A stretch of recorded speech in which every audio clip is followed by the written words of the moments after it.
대강절 세 번째 주일입니다. 여기 앞에 있는 초가 세 번째 초가 불이 밝혔습니다. 대강절은 성탄절 전까지 4주 동안 예수님의 오심과 또 다시 오심을 기다리는 교회 절기입니다. 대강절은 영어로 어드벤트라고 하는데요, 이 말은 오다 혹은 출현하다라는 뜻을 가지고 있습니다.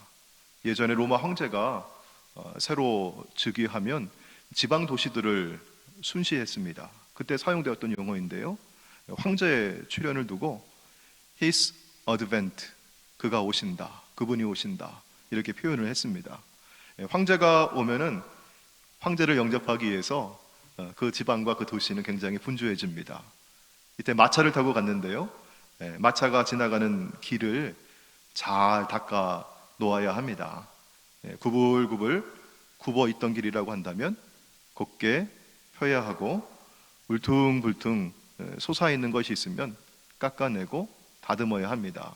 혹시 길에 돌이 빠져 있고 패여 있어서 움푹 들어가 있으면은요, 그 흙으로 메우고 돌을 메워서 평탄하게 만들어야 합니다. 세례 요한은 예수님의 오심을 황제의 행차에 비유해서 말씀했습니다.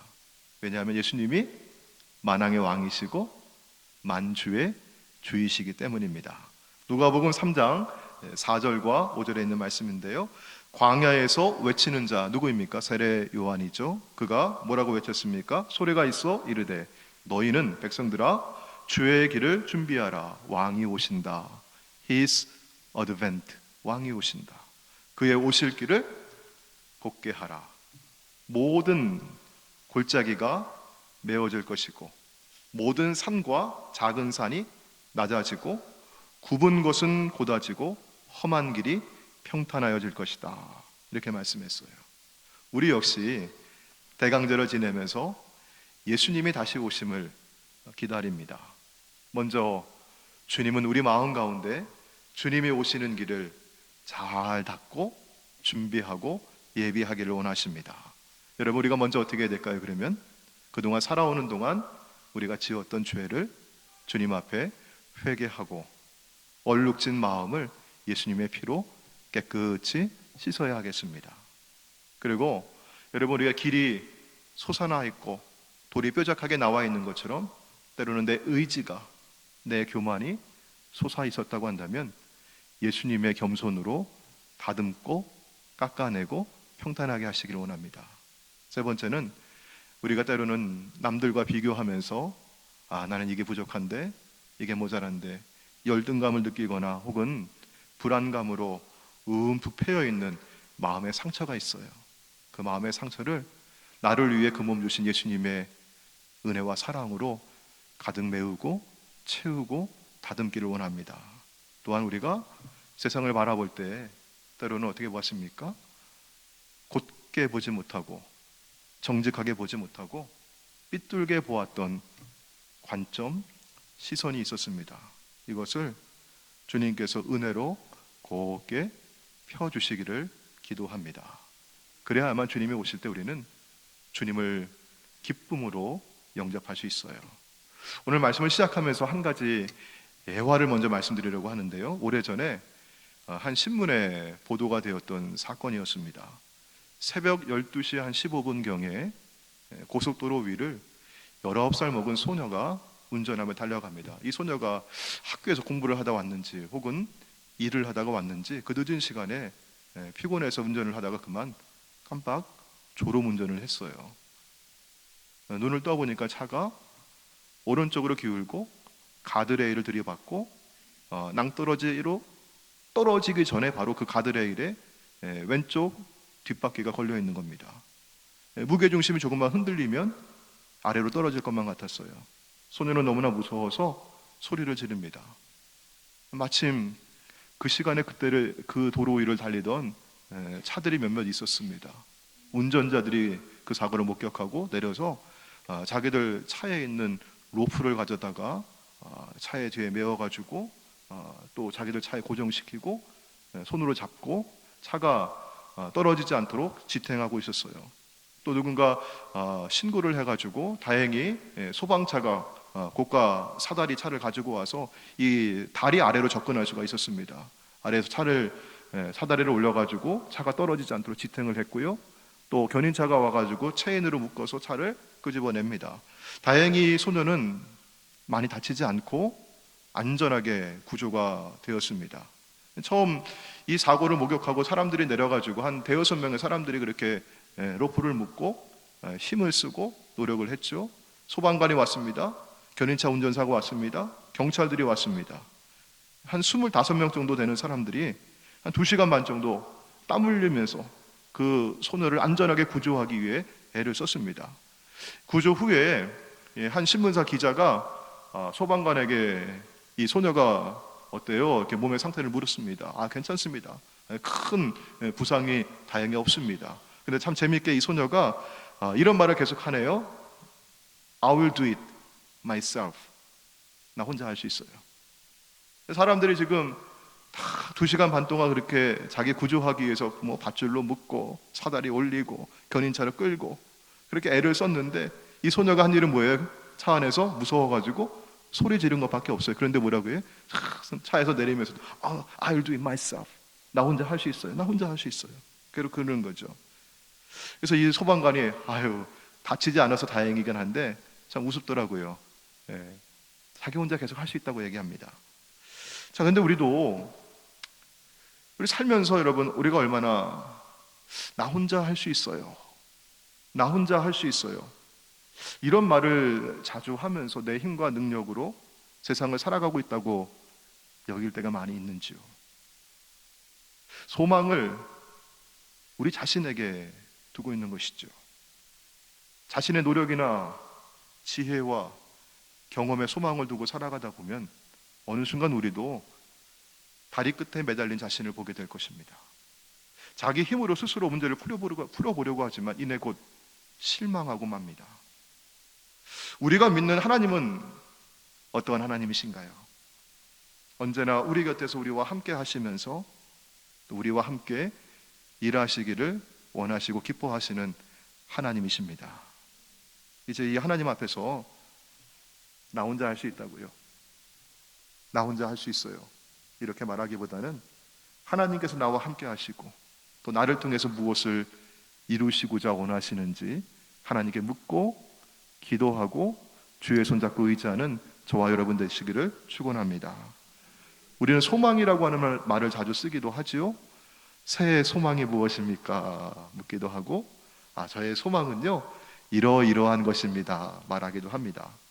세상 사람들에게 소망은 단지 어떤 일이 막힘없이 잘 되어갈 것이라고 하는 막연한 기대와 그런 느낌, 감정입니다. 하지만 우리 믿는 성도에게 소망은 하나님께서 우리 삶에 개입하시고 하나님께서 모든 걸 섭리하신다고 하시는 하나님에 대한 신뢰입니다. 확신입니다. 우리 삶의 모든 것을 하나님께서 주관하시고 섭리하시기 때문에 지금은 내가 이해할 수 없는 일이 벌어지고 내가 다 모든 걸 품을 수 없고 고난 가운데 있다 할지라도 결국에는 모든 것이 합력하여 선을 이루실 것이라고 하는 믿음이 소망입니다. 우리 오늘 1절에 있는 말씀을 보시면은요, 여호와께서 노아에게 이르시되 너와 내 온 집은 방주로 들어가라 말씀하시면서 이 세대에서 내가 내 앞에 의로움을 내가 보았다 말씀하십니다. 우리말로 의로움이라고 번역되어 있는 히브리어 단어는 짜디크인데 이 말은 우리가 보통 생각하기에 윤리적으로 혹은 도덕적으로 완전 무결하다고 하는 뜻이 아닙니다. 우리는 누군가가 의롭다고 한다면 그 사람 법 없이 살 만한 사람이에요. 그 사람은 손가락질을 당할 만한 흠잡을 만한 일이 없는 참 선한 사람이에요. 우리가 그럴 때 의롭다고 얘기하는데요, 사실 성서에서 말하는 의롭다고 하는 이 단어는요 관계가 올바르다 혹은 관계가 좋다라고 할 때 얘기하는 것이죠. 아버지와 아들의 관계가 있다고 한번 생각해 보셔요. 아버지는 가정 밖에서는 때때로 실수하기도 합니다. 운전하다가 스피드를 해가지고 경찰관에게 걸리고 딱지를 떼기도 해요. 직장에서 일을 할 때 열심히 일을 하지만 때로는 상사에게 이 일 왜 이렇게 못했어 하고 꾸지람을 듣기도 합니다. 그런데 이 아버지는요, 자녀를 너무 사랑해요. 아들을 너무 사랑해요. 자신이 모든 것을 다 주어서 아들을 돌봐주고 아들을 사랑해주고 아들과 함께 늘 좋은 시간을 보냅니다. 그러면 여러분, 이 어린 아들에게 누가 최고예요? 아빠가 최고예요. 우리 아빠는 의로운 사람이에요. 우리 아빠는 최고예요. 마찬가지입니다. 이 아들이 공부를 잘 못할 수도 있어요. 이 아들이 다른 친구들에 비해서 달리기를 잘 못할 수도 있어요. 그런데 아빠는 이 아들을 최고로 사랑해요. 그리고 아들이 아빠를 너무너무 사랑해요. 우리 아들 짱이야. 이렇게 얘기하면 이 관계는 의로운 관계예요. 하나님과 우리의 관계가 마치 아버지와 이 아들의 관계와 같습니다. 하나님과 우리가 바른 관계에 놓여 있다고 한다면, 우리가 하나님을 전적으로 믿고 신뢰하고 있다고 한다면 바로 그 사람은 의로운 사람입니다. 때때로 우리도 실수하기도 합니다. 우리도 때때로 잘못하는 일이 있습니다. 우리 완전 무결하기 때문에 의로운 자가 아니라 하나님을 믿고 하나님을 신뢰하고 하나님과 동행하는 삶이 의로운 자입니다. 창세기 15장 6절 말씀 가운데 아브라함이 여호와를 믿으니 여호와께서 이를 그의 의로 여기셨다고 하셨듯이, 노아가 하나님을 믿고 신뢰하고 하나님 말씀에 순종했다고 하는 의미에서 노아는 하나님 앞에 의로운 자였습니다. 창세기 6장 9절 말씀이죠. 노아는 의인이요 당대의 완전한 자라. 그는 하나님과 동행하였다 말씀합니다. 여러분, 이 말씀에 좀 더 깊은 의미를 한번 새겨보려고 해요. 창세기 6장에서 하나님께서는 노아에게 방주를 지으라고 말씀하셨습니다. 여러분, 이때 노아의 나이가 몇 살쯤 되었을까요? 창세기 6장 10절에 있는 말씀 보시면요, 세 아들을 낳았으니 셈과 함과 야벳이라고 했고요. 창세기 5장 32절에 노아는 몇 세가 된 후에 셈과 함과 야벳을 낳았습니까? 500세가 된 후에 낳았다고 하죠. 자, 그러니까 이때 대략 노아의 나이는 500살이 되었을 때입니다. 그때 하나님께서 노아에게 방주를 지으라고 말씀하셨어요. 자, 그리고 오늘 7장 1절 말씀 가운데 하나님께서 다시 노아에게 말씀하십니다. 자, 우리 1절 말씀을 천천히 보도록 할게요. 여호와께서 노아에게 이르시되 너와 내 온 집은 뭐하라? 방주로 들어가라. 방주로 들어가라고 하는 말씀은 여러분, 방주가 이제 완성되었다고 하는 말씀입니다. 자, 방주가 완성되었을 때, 방주로 들어가라고 말씀드렸을 때 노아의 나이가 몇 세였을까요? 600세였어요. 우리가 어떻게 알 수 있습니까? 7장 11절에 있는 말씀 보시면 노아가 600세가 되던 해에 홍수가 있었습니다. 방주를 다 짓고 그때 홍수가 있었던 것이죠. 자, 그러니까 여러분, 시간이 얼마나 흘러갔습니까? 100년이라고 하는 시간이 흘러왔습니다. 그 사이에 방주는 완성이 되었습니다. 이 100년이라고 하는 시간, 결코 짧지 않은 이 시간 동안 노아는 방주를 짓는데 온통 매달려서 지내왔습니다. 사람들은 노아를 두고 저 노인이 정신이 나갔나 보다. 아니, 저 산에다가 무슨 방주를 짓고 무슨 비가 온다고 무슨 물이 들어온다고 저렇게 할까? 라고 여겼지만 노아는 하나님께서 방주를 지으라고 하는 그 말씀에 순종하며 100년을 지내왔습니다. 여러분, 그러면 하나님께서는 노아에게 방주를 지으라고 하는 말씀을 몇 번이나 하셨을까요? 우리는 하나님 말씀에 순종하면서 여러분, 하나님 말씀을 몇 번을 듣기를 원하십니까? 딱 한 번 하나님 말씀 듣고 우리가 순종하기가 쉬울까요? 어려울까요? 한번 말씀 듣고도 또 정말 말씀하신 거 맞나?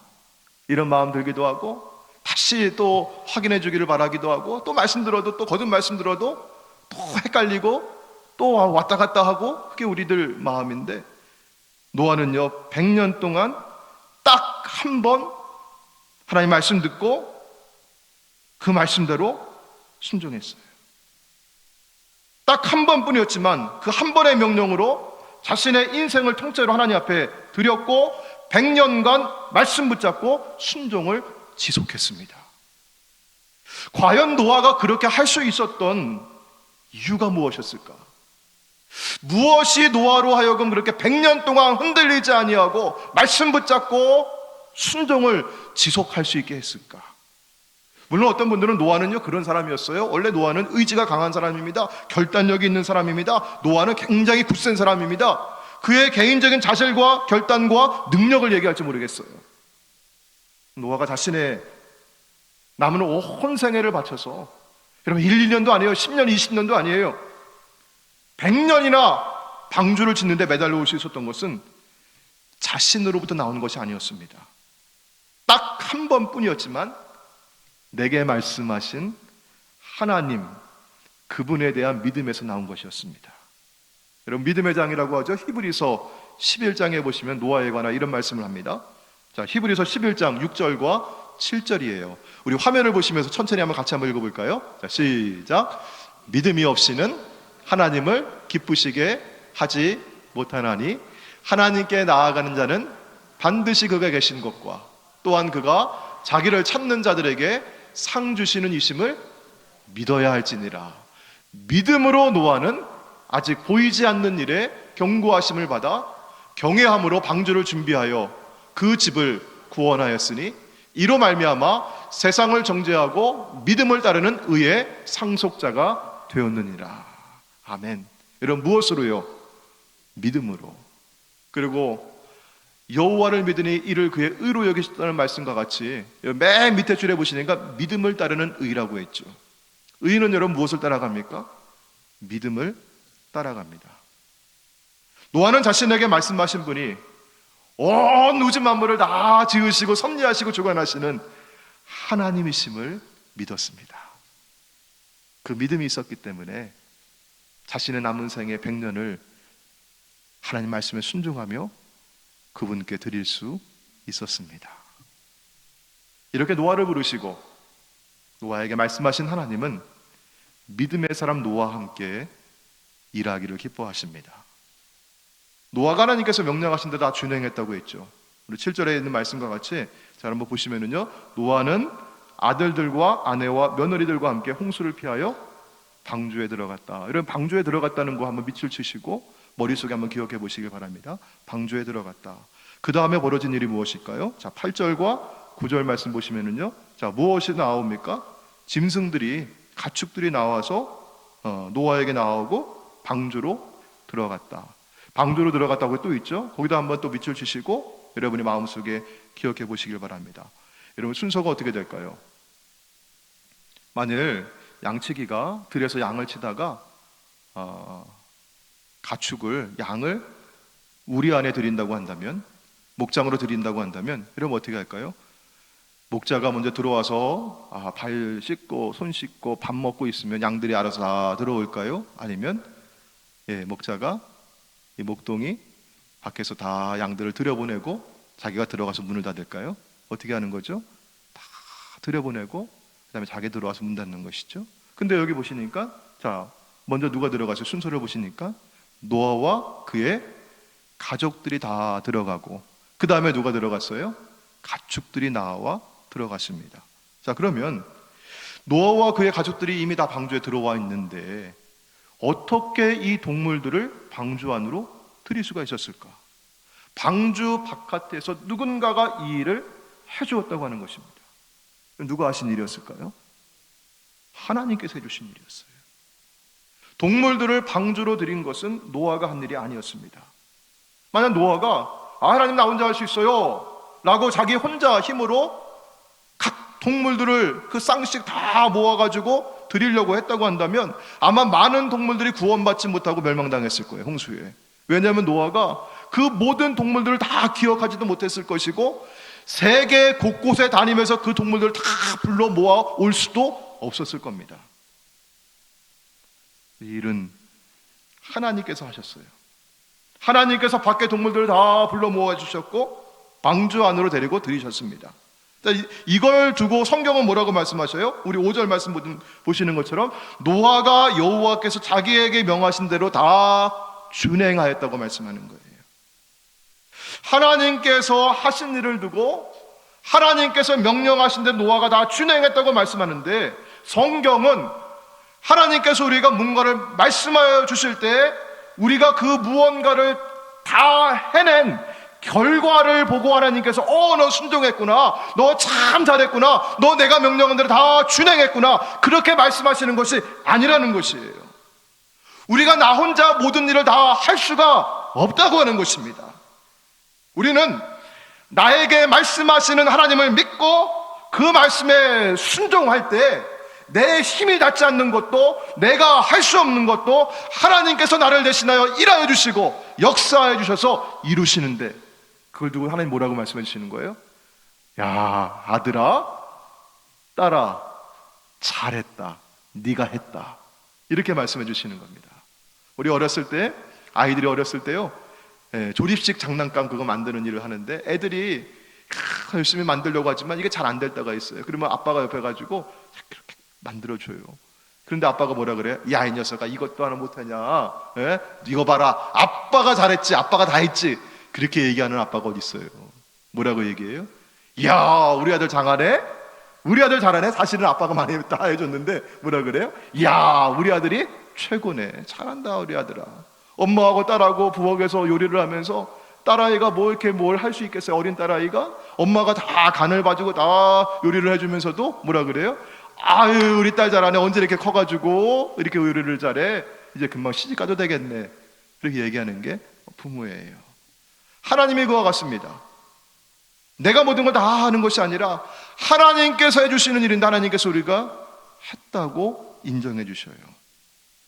지금까지 주신 사명을 감당하면서 내가 감당해 왔노라고 생각을 했습니다. 내 경험 가지고 일을 하는 것이고, 내 지혜를 가지고, 내가 쌓은 지식 가지고 이렇게 하면 잘 되겠지, 이렇게 하면은 잘 될 거야, 이런 기대를 가지고 살아왔습니다. 근데 오늘 말씀은요, 내가 한 것이 아니라 하나님께서 하셨다고 말씀하십니다. 나에게 소망을 두라기보다 하나님께 소망을 두라고 말씀하십니다. 여러분, 이것도 한번 생각해 볼까요? 이 노아의 방주 안에는 수많은 크고 작은 동물들이 있어요. 이 동물들을 다 먹이고 그 배설물을 치우는 게 노아의 가족 8명이 할 수 있는 일이었을까요? 도저히 할 수 없는 일이었어요. 오늘 성경 말씀 보시면요, 8장 1절 말씀 가운데 이렇게 말씀해요. 자, 같이 한번 읽어볼까요? 자, 시작. 하나님이 노아와 그와 함께 방주에 있는 모든 들짐승과 가축을 기억하셨다. 하나님 기억해 주셨다. 자칼이라고 하는 단어를 썼는데 이 말은요, 하나님께서 간섭하셨다, 이런 말입니다. 그래서 성경학자들은, 어떤 분들은 마치 곰이 겨울잠을 자는 것처럼 동물들을 하나님께서 다 겨울잠을 자게 하셔가지고 그래가지고 뭐 따로 먹을 것도 아니고 따로 또 싸는 것도 아니고 그렇게 방주에서 기간을 지내게 하셨다, 그렇게 보기도 해요. 그런데 우리가 하나님께서 어떻게 돌봐주셨는지 모르겠어요. 다만 성경은 뭐라고 말씀하셔요? 하나님께서 간섭하셨다, 하나님께서 특별히 돌보아 주셨다. 사랑하는 성도 여러분, 우리의 삶 돌아볼 때 지난 한 해 동안 어떨 때는 내 힘으로 살아온 줄 알았어요. 내가 잘해서 이만큼 해왔다고 여길 때도 있었고요, 내가 부족하고 내가 못해서 안 되나 보다 여기면서 절망할 때도 있었어요. 근데 여러분, 이 한 해 모든 것이 하나님의 은혜였음을 고백하게 됩니다. 하나님 돌봐주셨습니다. 여러분, 이 방주의 구조와 모양을 보게 되면요, 이 방주가 이게 일종의 배잖아요. 근데 배에는 여러분 꼭 있어야 될 게 있습니다. 배가 움직이려면 뭐가 있어야 되겠죠, 여러분? 네, 동력이 있어야 되죠. 그래가지고 옛날에는 바람의 힘으로 갔어요. 그러니까 그 배 위에다가 뭐 이렇게 크게 달아요. 돛을 달죠. 아니면 뭐 작은 배 같은 경우는 사람이 노를 저어요. 근데 이 노아의 방주는 굉장히 큰 배입니다. 노아의 식구 8명이 아무리 저어도 이거는 배가 나아가질 않아요. 근데 이 배에는 돛이 없어요. 요즘 같으면은 엔진이 있겠죠, 엔진. 근데 이 시대에 무슨 엔진이 있었겠습니까? 아무것도 없어요. 또 그냥 움직이면 되는 게 아니라 여러분 또 어떻게 돼? 가는 방향이 있으면 그 방향을 조정하는 배에 키가 있어야 되는데요. 그 키가 없어요. 자, 그러니까 이 배는요, 비가 와야 뜨는 것이고, 뜨면 조정이 불가능한 것이고, 그냥 뭐예요?